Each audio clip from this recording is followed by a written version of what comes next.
Salve para umat yang terkasih, hari ini saya berjumpa dengan aktivis gereja Pak Paulinus Soton yang berada di basement gereja paroki Maria Ratu Pencipta Damai Pancasila. Apa kabar Pak Oton? Luar biasa. Iya. Ya, kita bersama-sama di sini bersama dengan Pak Yan juga selaku aktivis gereja yang juga mengayomi untuk penyuluh di Kota Pontianak ini tentang mungkin ada hal pengalaman yang perlu juga disampaikan oleh beliau. Baik. Silakan Pak.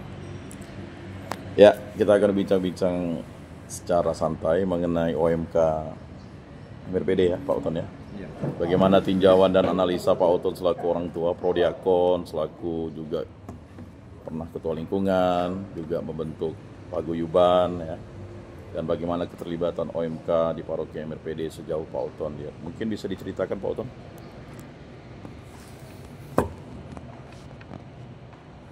Silakan Pak. Baik, terima kasih kepada Pak Yan. Ya, kita selaku umat ini mempunyai tanggung jawab bukan hanya secara pribadi tetapi juga tanggung jawab kita pada Tuhan. Bahkan pekerjaan ini juga bukan hanya pekerjaan satu orang tetapi sebagai umat beriman. Jadi kita sebagai warga Katolik, ya kita turut berbangga ya kalau kita bisa berbagi dengan siapapun. Ya, dan juga yang lebih penting bagaimana kita suatu pengkaderan untuk Orang muda ya? Ya, orang muda ya, generasi muda seperti OMK pada saat ini. Ya, tentu tanggung jawab semua ya, karena OMK ini juga tidak bisa lahir demikian dan tiba-tiba mereka itu jadi sesuai dengan kehendak kita, tentu tidak, dan itu mereka perlu namanya pembentukan. Baik. Nah, sementara itu juga untuk bisa menjadikan suatu kepembentukan tentu ada peran serta kita juga, baik itu dari umat secara keseluruhan, kemudian pastor paroki, kemudian DPP, bahkan juga kategori yang lain. Ya, semua stakeholder itu juga dihimpun menjadi suatu kesatuan untuk memikirkan atau merancang masa depan bagaimana gereja Katolik ini mempersiapkan generasi muda yang nantinya menjadi persiapan bagi kita semua. Tangguh ya? Ya, demikian. Nah, kita melihat juga untuk MRPD ini adalah bagian daripada OMK MRPD ya.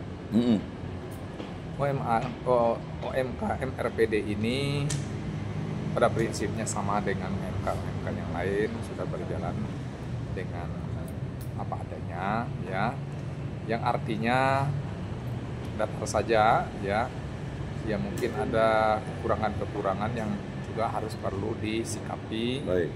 Ya dari OMK, dan itu bukan kesalahan dari OMK tetapi kita semualah yang memberikan masukan kepada anak-anak kita ya, karena anak-anak kita ini kan kaderisasi untuk ke depan Ya. supaya mempertahankan bagaimana gereja ini nanti semakin maju mengikuti perkembangan zaman yang sudah kita lewati ini. Nah, kalau berbicara dengan OMK masa lalu atau tahun 80-an dengan sekarang tentu berbeda ya. Karena setiap zaman itu ataupun punya periodisasi itu dia mempunyai kesusahan sendiri atau punya tantangan sendiri. Yeah. Nah, tantangan-tantangan itu menuntut kita itu harus berubah mengikuti situasi kondisi zaman yang kita jalani.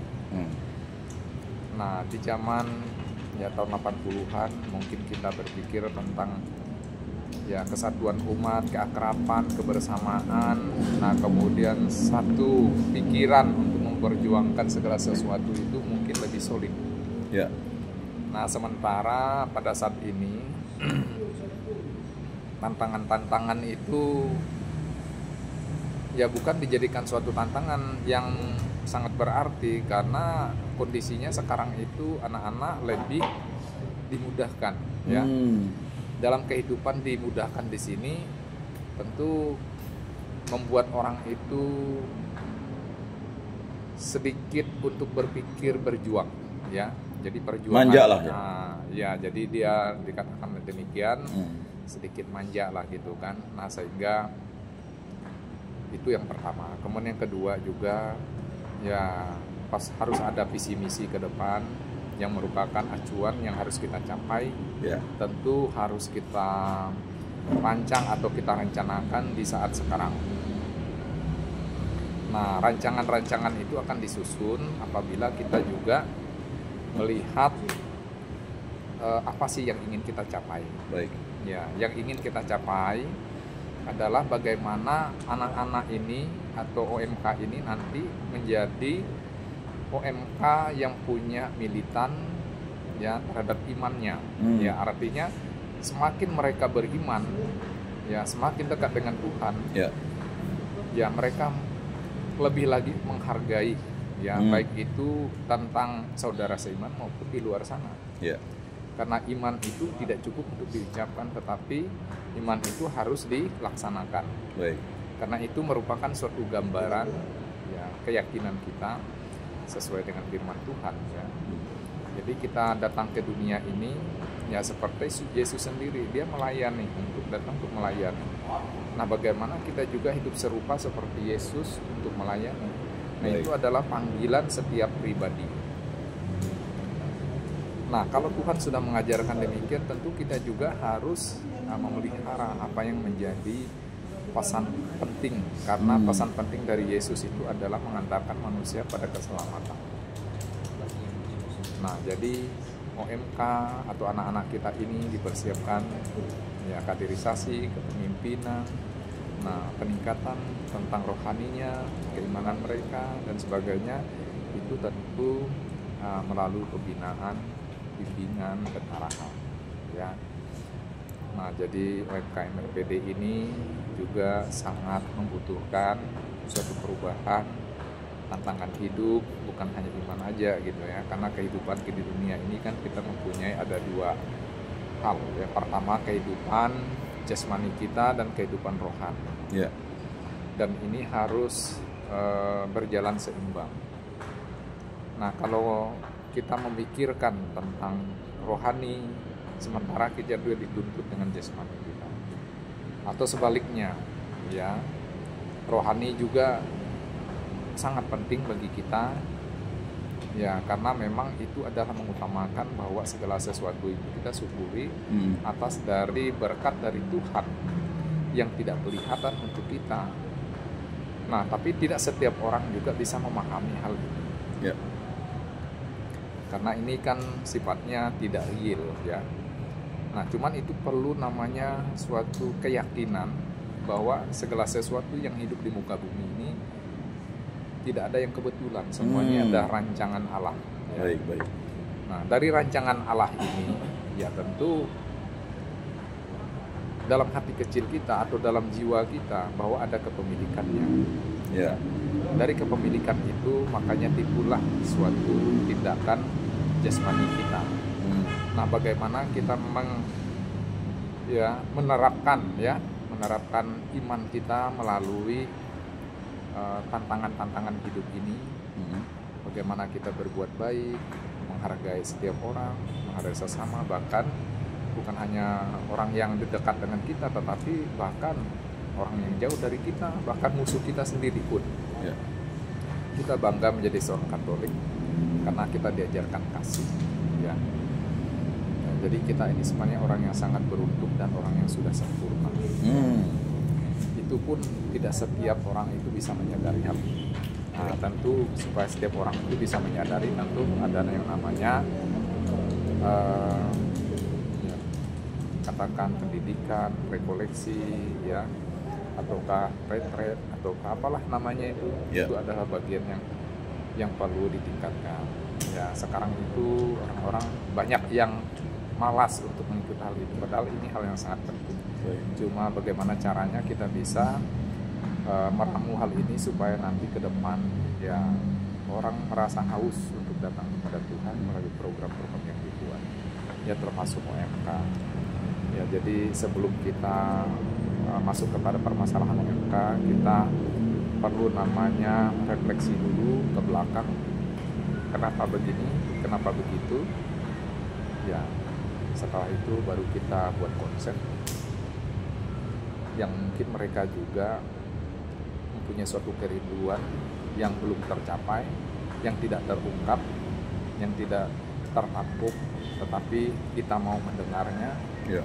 Ya, dari persoalan itu maka dibuatkan suatu konsep yang artinya bagaimana OMK ini maju. Jadi OMK ini adalah mencintai gereja, ya.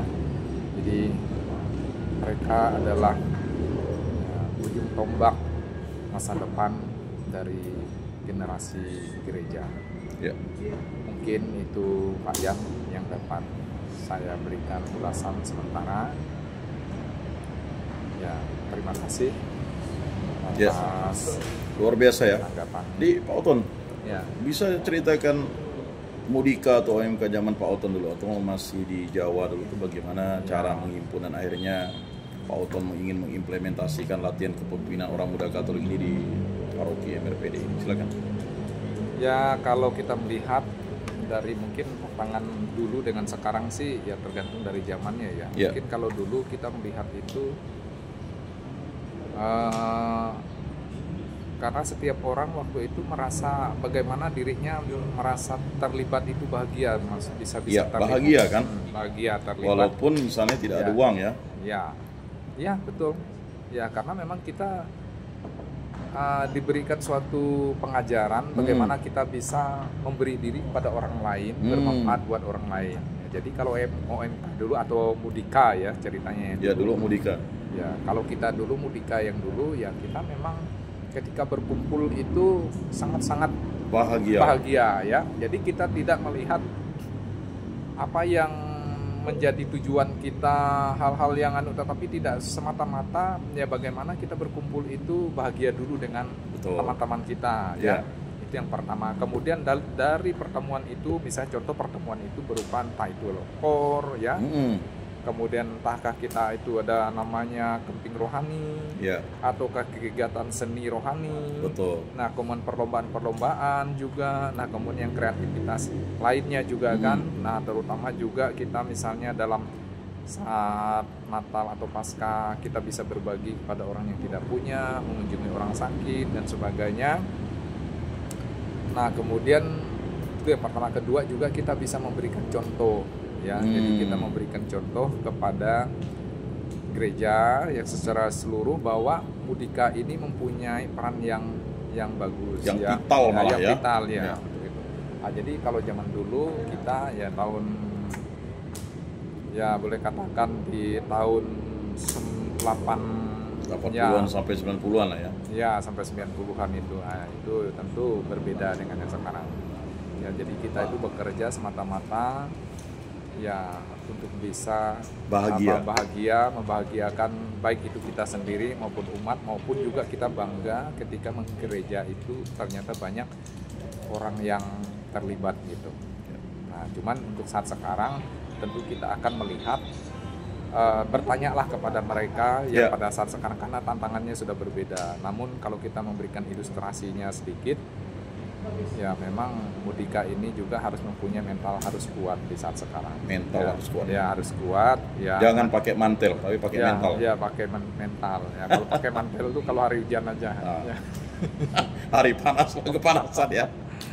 Nah, jadi gini Pak Oton, kan kita rencananya kan dari seksi kepemudaan dan juga dari OMK ini kan membuat LK OMK MRPD angkatan pertama ya.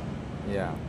Karena mengingat dulu sebenarnya sejarah dari paroki Maria Ratu Pencipta Damai ini pernah membuat pengkaderan dan sekarang pengkaderannya justru pada level keuskupan ya, bahkan provinsi kan. Nah sekarang mau kembali lagi sekian lama ya.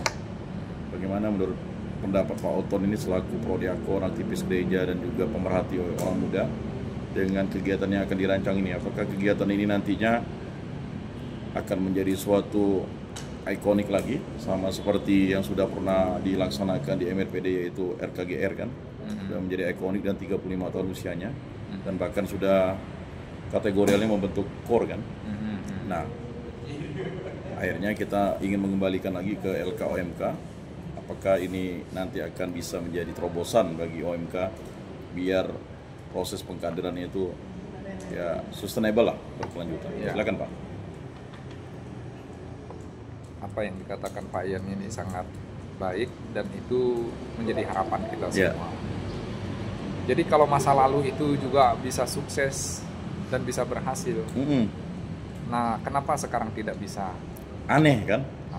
Padahal dulu baratnya segala sesuatu kurang. Ya, kurang. Hanya pakai surat, hanya ketemu kawan, ngumpul tidak terlambat. Oh, sekarang OTW. Silakan Pak. Ya, baik. Jadi alangkah baiknya memang harus dibuat lagi. Ya, kita jangan menyerah. Ya. Karena cuman tantangan saja yang berbeda ya. Challenge mungkin, ya. Kalau dulu mungkin kita dengan sapaan yang sederhana aja, ayo kita kumpul dan sebagainya. Sudah semangat. Apalagi ada yang ganteng dan cantik ya. Waduh. Itu motivasi yang luar biasa ya. Nah, sekarang itu tentu dibuat juga ramuan seperti itu tuh.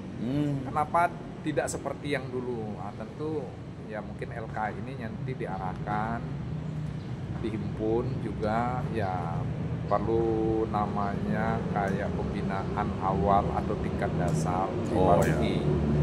Memberi sosialisasi dulu sebelum mengadakan LK ya. Sosialisasi dulu semua OMK yang ada di MMRPD ini dikumpulkan, diberikan suatu ya masukan atau didengar juga tentang keinginan mereka. Nah, ketika itu sudah ada, berarti ada kerangka berpikir, kerangka bertindak. Nah, baru dikonsepkanlah suatu tata cara LK yang pas untuk supaya mereka itu menjadi suatu kaderisasi yang ya boleh katakan yang yang mumpuni ya, yang sustainable lah ya, dari tahun ke tahun bisa dilaksanakan oleh para OMK dan seksi kepemudaan. Ya, jadi itu ya mungkin perlu dikumpulkan dulu Pak ya. Nah, sudah dikumpulkan. Nah, kemudian nanti dibuatkan suatu ya pertemuan atau pelatihan dan sebagainya. Kemudian baru diadakan LK gitu. Nah, LK itu kan nanti kan pasti cari orang-orang yang mempunyai katakan berpikir maju lah ya. Kemudian juga yang mau berjuang. Nah, ini penting. Berjuang ya. Orang yang mau berjuang. Beriman. Beri yang nyaman-nyaman ya. Beri yang ya yang nyaman-nyaman itu sendiri kadangkala memanjakan orang gitu. Tetapi ya tidak selalu nyaman. Dalam hidup ini disyukuri aja lah. Luar biasa. Ya nanti perlu dikumpulkan. Baik. Terima kasih Pak Utun. Ini pendapat pribadi yang kita rekam ya, nanti kita sampaikan ke YouTube dan ini akan menjadi suatu dasar fundamental bahwa pemerhati OMK sudah turun tangan nih. Karena Pak Otton ini aktivis gereja, prodiakon juga, memahami bahwa banyak orang muda Katolik itu sekarang itu agak kurang ke gereja, ya kan, lebih banyak ke KP, lebih banyak main gadget dan jangan sampailah terlibat narkoba. Dan itu jangan sampai. Terima kasih Pak Otton. Semangat terus. Semangat ya. Tuhan memberkati. Amin. Demikianlah dialog santai kita pada hari ini. Semoga bermanfaat dan bermakna untuk hidup kita. Salve.